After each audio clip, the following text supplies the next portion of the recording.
Welcome back to the D4U USA channel. If this is the first time that you are joining us today, I want to give you a huge welcome, and I'm so glad that you are here because this is the place where we help entrepreneurs and professionals live their American dream through their business, their investment, and their profession. My name is attorney Mari Ribeiro, and I am a lawyer licensed in Florida, and today we're going to be talking about the Eb1 and how you can qualify for it.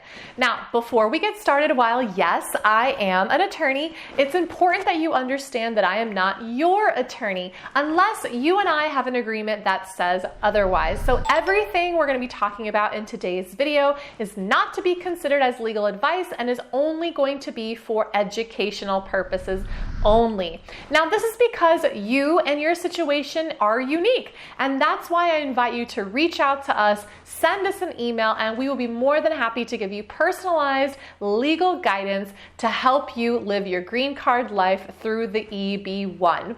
Now, let's get started to see how you can qualify for it.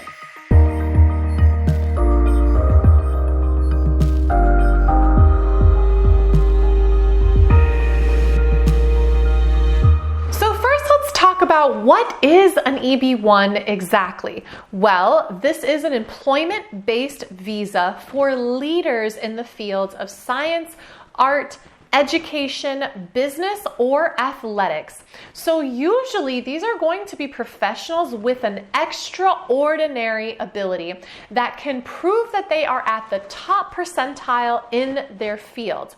These could also be outstanding researchers and professionals who have significantly contributed to their field. This could also be executives or managers of multinational companies that have a branch within the United States. Why is the Eb1 visa so attractive? Well, first, it does not require that you have an employer sponsor your petition or even have a job offer from a United States company. That means you can absolutely self-petition this Eb1 without having to rely on anybody else. The other thing is that the Eb1 does lead to a green card, so it allows for you to live and work in the United States as a permanent resident. Now, another thing that people find this so attractive with the Eb1 is that your family can also immigrate into the United States. The best part, in my humble opinion, is that they are current in processing times, meaning that the Eb1s are not backlogged in immigration officers moving through these petitions. So your wait time for actually having the petitions processed is going to be a lot shorter than other petitions for your immigration status. Now let's talk about who qualifies for the Eb1. So these are going to be people who demonstrate an extraordinary ability in their field, whether again it's in sciences, art, education, business, or athletics. And that means you're going to have evidence proving your extraordinary ability and that you have sustained national or international acclaim. This is a very high standard, my friends, and it really is only reserved for those who are at the tippy top percentile of their field. Now, I want to make sure that we are highlighting the requirement for an extraordinary ability. How do you prove that your abilities are extraordinary? Well, first you can demonstrate extraordinary ability in your field through sustained national or international acclaim. Maybe you are having memberships with one or more associations in your field that require outstanding achievement in order to participate in the membership. Another thing that you can show is proof that you have published materials about the beneficence in your profession, or your major trade publications have written about you, or maybe you've been written about in other major media. Another thing that you can show are evidence of having been invited to judge the work of others. So maybe you've been invited to serve as a judge alone, by yourself, individually judging the works of other people, or that you have participated as part of an expert panel. Another thing that you can show are evidence of original scientific or scholarly or business-related contributions of major significance in your field.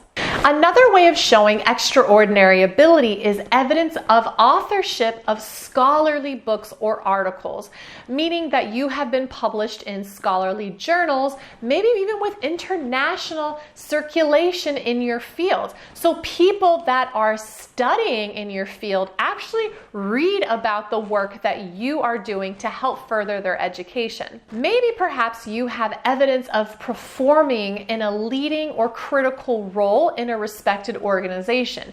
This is particularly cool for sports and athletes. So have you, as a critical role, have you been contributing to your sporting organization, for example? What about the possibility of evidence of commanding a high salary, meaning that you have demanded high pay compared to other people who are in your field?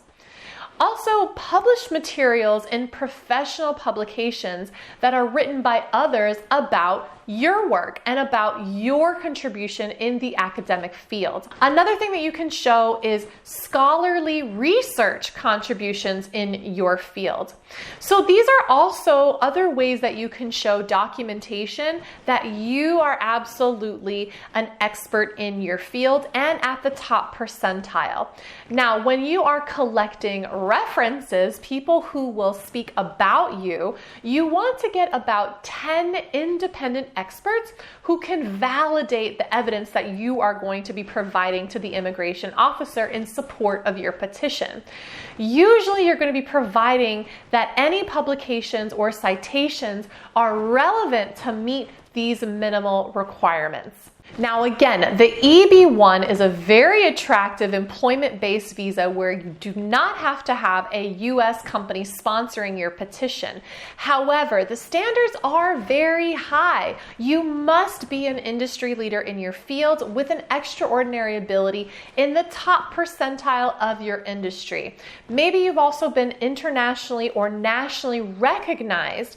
If so, then the EB1 might be the best visa for you to obtain your green card and live your American dream. That's why I invite you to reach out to us to see if you qualify for the EB1, and I look forward to seeing you on the next video.